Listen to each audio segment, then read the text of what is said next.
Hi everybody. Out there I have some videos on a few of my reviews on folding tactical knives. My definition of course of folding tactical knife are something like this. They're small, compact, kind of backup weapons designed for close quarter combat in the event you need a backup, or in the event you can't carry a gun or a better weapon. The way they fit in the force continuum is they're great, they're lightweight, they're compact, they are deadly if you use them correctly. Actually, by surprise is the best way to use them correctly. But they do have some disadvantages. These knives illustrated here, this is a Gerber Harzier Air Ranger 1. That's a Benchmade 730 and 154 cm. Endura 4 by Spyderco. Lone Wolf T2. Great knife. I won't talk about specifics on these knives. We'll just use them as illustrations on a couple examples of folding tactical knives. These are knives we'd use when we are not in overt combat, i.e. day-to-day streetwear. They're more easily concealed. They're lightweight, portable. They have a real compact form, so they're hideable, I guess, more or less. But they do have disadvantages.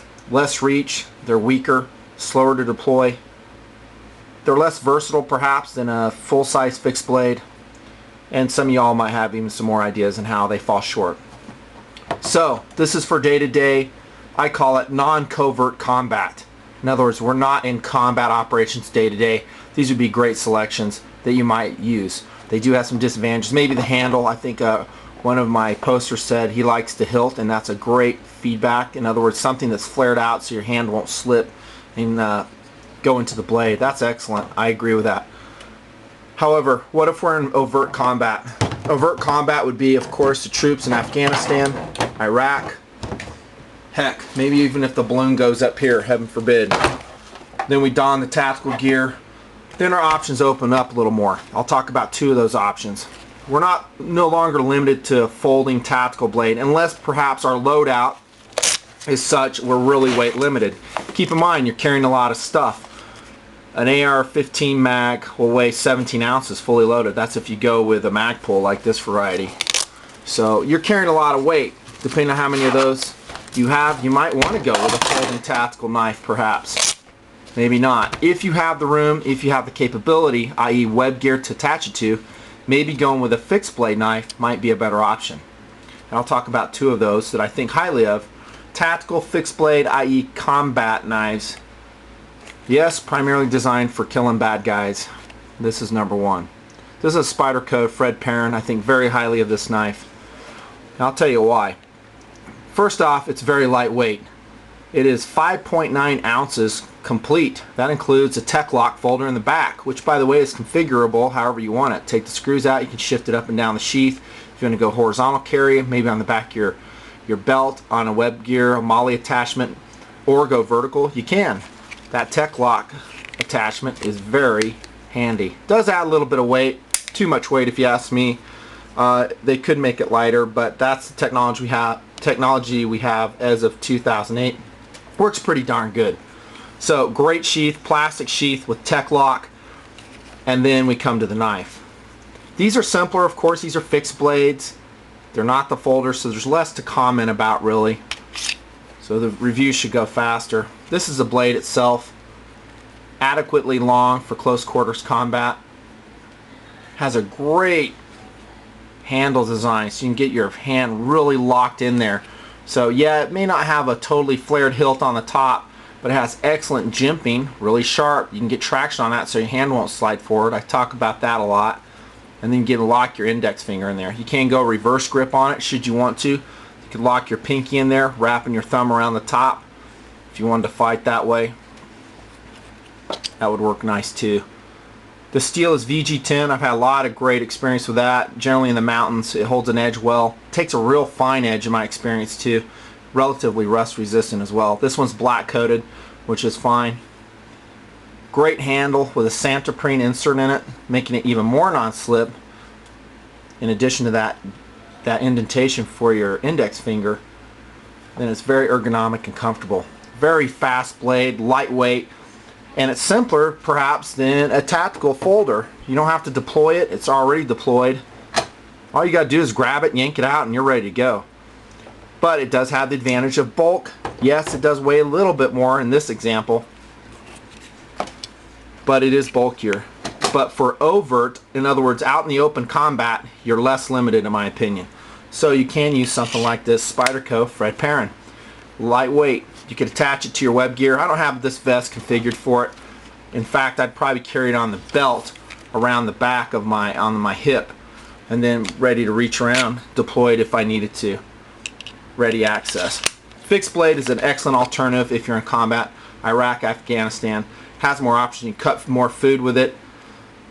Maybe chop down a limb or two. Yes, it's more of a kind of getting into the survival knife realm. Not quite there yet. The knife here in this particular case is too small, too lightweight, in my opinion, to be classified as a survival knife.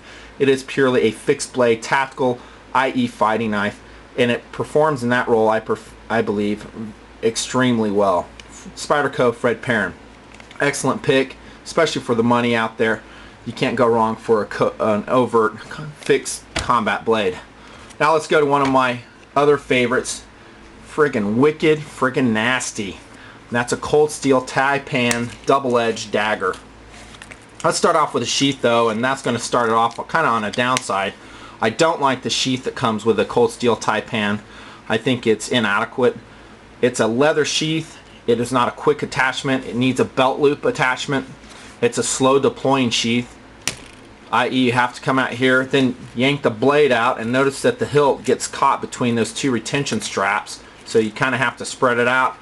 Be careful with your fingers, get a good grasp, come on out.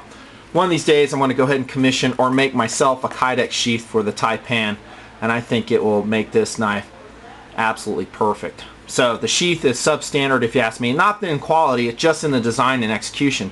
For tactical, overt combat use, I want something more like the Fred Perrin. Has a tech lock, plastic, self-locking, excellent. By the way, that Fred Perrin you can wear vertically. In my experience, I've never had it fall out. If I was really want to make sure I fasten an elastic bungee strap around the handle going through both these grommets with a quick release system. That way I make sure it doesn't fall. Back to the taipan. Let's talk about the knife itself. It is nasty. In my opinion, one of the best executed daggers around. Has a real long blade, crafted out of Cold Steel's proprietary Sanmai 3 steel. I think it's an excellent steel. I have used it in a Trailmaster, relatively hard. It's been very good. It's a laminated steel if I'm not mistaken. So excellent sharpness, great tip. The tip, as Cold Steel brags about, is not weak. It's relatively reinforced, unlike a lot of daggers. I know Cold Steel has a lot of hype, and they do have a lot of hype, but I think in this instance they are correct. I have used some Gerber daggers before and busted the tips on them. This one's very strong. Has a great cruciform blade, penetrating power. And again, that is primarily what a dagger would be used for, is penetrating. This would go right through any body armor I know of. Maybe a knife vest would stop it. If you're talking soft body armor, class 1, 2, 3, 3A, this will rock right through it. Excellent handle, craton grip. There might have durability issues with it. I have found in some of my Cold Steel Recon Scouts that I'm getting wear and tear in my craton grip. Might have to be re-gripped later on. But for now, it's tacky enough, comfortable, long enough. Thank you very much for that. And it has a nice pommel tip, which could actually be deadly if you put that right on the weak point of some person. I won't specify where. So that's the pommel tip. So it has a great secondary useful. So you're basically deadly at every end. You got a front stab, back hit as well. It is relatively heavy, 14.5 ounces for the whole kit and caboodle. It could be improved by that Kydex sheath I said. I think the steel is excellent, the handle's excellent, has a nice reach on it, much more so than any folding tactical I've seen. So, in summary, both of these blades, both the Spyderco Fred Perrin Cold Steel taipan would be for overt combat use, attachment to web gear, wearing off your belt, when concealment really isn't an issue, and you want more utility, more reach, more deadliness, and perhaps more speed depending on how you train. So that's a difference in a folding tactical and a fixed blade tactical. Speed, reach, and maybe strength as well. And you might be able to use these as secondary purposes as well, building shelter and other survival uses. So I may cover some other fixed blades in the future if you guys are interested. I'll watch the hits on this video. If there are, I'll make more. Thanks a lot. Cole, well, actually nothing fancy out.